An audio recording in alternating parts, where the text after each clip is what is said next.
Voilà, continuons notre propos donc sur la santé primitive de l'homme et voyons donc le revers de cela, comment la maladie est rentrée, quelle est l'origine du mal. En un mot, eh bien, ce sera un mauvais usage de notre liberté. L'homme a mal usé de sa liberté et a introduit un foyer de corruption qui est à l'origine du mal et de nos maladies spirituelles. Adam, le premier homme, avait été créé libre. Et donc il pouvait, libre et heureux, il pouvait donc librement adhérer à Dieu ou bien le quitter par un abus de liberté.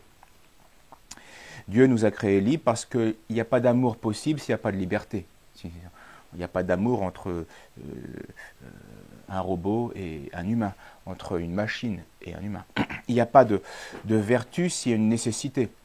Si la chose fait nécessairement cette chose-là, il n'y a pas de mérite. Donc il faut la liberté.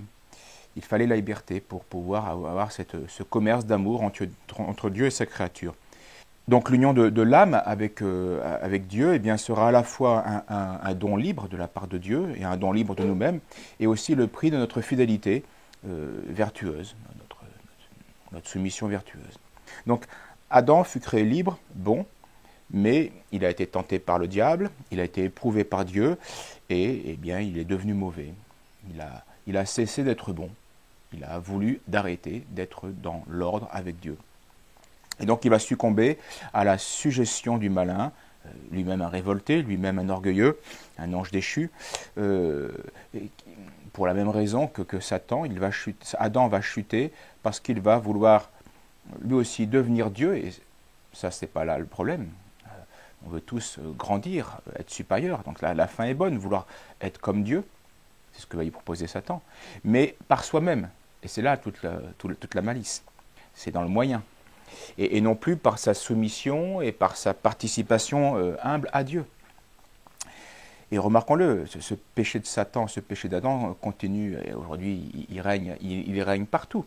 Les hommes désirent être immortels, c'est pas là le problème, c'est normal. Les hommes désirent ne plus souffrir, tout à fait logique, normal, mais ils veulent y arriver par leurs propres moyens. Ils ne veulent plus y arriver, ils ne veulent plus que ce bonheur, que cette surélévation, eh bien, leur vienne de Dieu.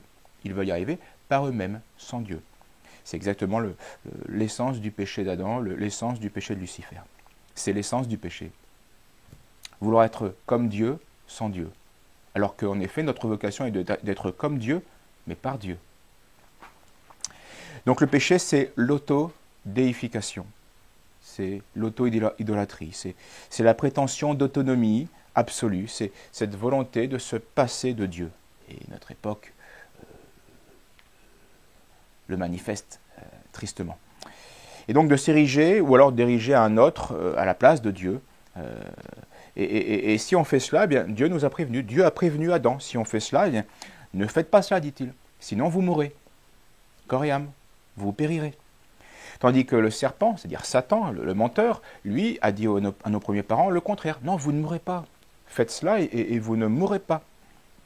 Alors qui croire? Évidemment Dieu. Et la vérité, en effet, c'est que Adam est tout de suite après ce péché, est mort. Alors, il est mort dans son âme, immédiatement, il s'est séparé du principe de vie, il y a eu cassure, la corde a cassé, et son corps, lui, n'est pas mort tout de suite, mais il est devenu mortel. Donc, il est bien, donc la sentence de Dieu s'est bien réalisée, cet avertissement. Ne faites pas ça, sinon vous mourrez. Donc, par ce péché originel, à l'origine de l'humanité, eh bien, la mort, le péché et la mort sont entrés dans le monde pour tout y saccager et faire un grand ravage. Saint Athanase le dit autrement, privé de la pensée de Dieu, donc séparé de cette finalité, de cette soumission à Dieu, privé de la pensée de Dieu, tourné vers le néant, les hommes sont privés de l'être. C'est tout à fait logique. Dieu, c'est l'être. Dieu, c'est la source de toute vie. C'est le premier être. C'est la cause de toute chose. C'est le principe de tout. Et donc, plus on s'éloigne de ce principe, ou si on s'en sépare définitivement, eh bien, alors on retend vers le non-être, ce que nous étions, puisque nous avons été tirés du non-être par Dieu. Donc, on pourrait définir le péché, c'est un abus de liberté, oui, mais plus précisément, c'est agir mal. Et c'est quoi agir mal? C'est agir en contredisant notre principe. C'est-à-dire, c'est abîmer notre nature. Regardons un menuisier. C'est quoi un péché dans l'ordre de la menuiserie? Eh bien, c'est un menuisier qui ne respectera pas la nature du bois et qui va ne pas respecter les lignes, les capacités du bois, et donc il va le casser, ou qu'il va mal le travailler, parce qu'il ne se soumet pas à la nature du bois. Il abîme la nature du bois, il ne le respecte pas. Et l'homme, c'est exactement ça. Le péché, c'est de ne pas respecter notre nature, qui a été créée par notre principe, par Dieu. Alors, notre condition déchue est devenue pire que celle des bêtes, en tant que déchus.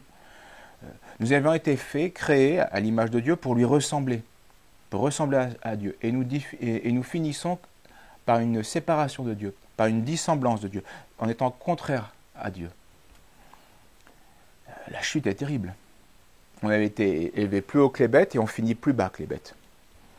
Alors, certes, nous restons hommes, naturellement, essentiellement, corps et intelligence, corps et raison, mais nous ne sommes plus spirituels. De par le péché, l'humanité ne n'est plus spirituelle.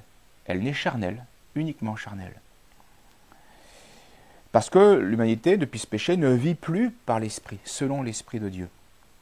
Et c'est ce que dit notre Seigneur. Il parle de ces morts vivants, de ces hommes qui sont corporellement vivants. Ils ont bien une âme rationnelle et un corps, mais spirituellement ils sont morts. Et dans l'Évangile, il dit à un moment donné, notre Seigneur, laissez à quelqu'un qui veut le suivre, laissez les morts ensevelir les morts, ne vous occupez plus des morts.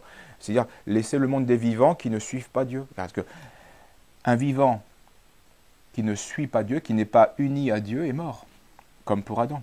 Il est devenu mortel et mort dans son âme. Donc est mort toute personne qui vit sans Dieu. Car vivre sans la connaissance et sans l'amour de Dieu, c'est-à-dire de notre principe, eh bien c'est être comme mort, c'est vivre comme les bêtes. Et c'est un non-sens pour l'homme que d'être en dessous des bêtes. C'est pire que la mort. Et ceci est un juste châtiment eh bien, pour tous ces pécheurs, pour tous ceux qui n'ont pas voulu rester heureux, mais heureux en Dieu, c'est-à-dire heureux par leur soumission à Dieu, qui allait les élever à sa propre gloire. Et c'est donc un châtiment pour ceux qui ont follement voulu eh bien, vivre, agir sans lui, être heureux sans lui. Saint Paul aux Romains parle de ces gens-là. Ils se sont égarés, dit Saint Paul, dans leurs pensées et dans leur cœur. Leur cœur est donc sans intelligence et il a été plongé dans les ténèbres. Se vantant d'être sages, ils sont devenus fous. Et ça aussi, ça caractérise exactement l'explosion évolutionnaire, la philosophie des Lumières. Ils se sont prétendus sages et ils n'ont fait que saccager, ils sont devenus des fous.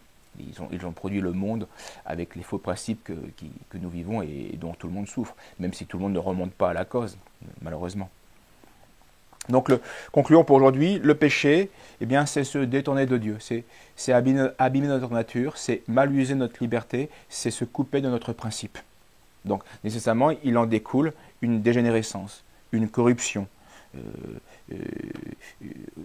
quant au corps comme quant à l'âme, un désordre, et donc une maladie spirituelle, et puis les maladies corporelles que l'on constate malheureusement. Donc, ayant perdu notre finalité, eh bien, ayant perdu cette soumission à notre finalité, eh bien, toutes nos facultés inférieures vont se disperser, chacun en son coin. C'est logique, on a coupé la tête, eh bien, c'est la corruption, tous les membres vont se désorganiser. Eh bien, c'est exactement ce qui s'est passé même dans les facultés intérieures. Et elles vont aller dans des directions opposées, qui vont donc être source de souffrance et de maladie, et vont agir de manière désordonnée. Et donc, depuis ce péché originel, eh bien, l'homme s'il n'est pas guéri, agit en malade, donc en insensé, nous le verrons, et de manière absurde, concrètement. Et donc, c'est ce qui va maintenant commencer à falloir approfondir, de mieux connaître notre pathologie. Voilà. Quels sont les symptômes de cette dégénérescence dont nous venons d'expliquer l'origine. Voilà, à la prochaine fois, merci.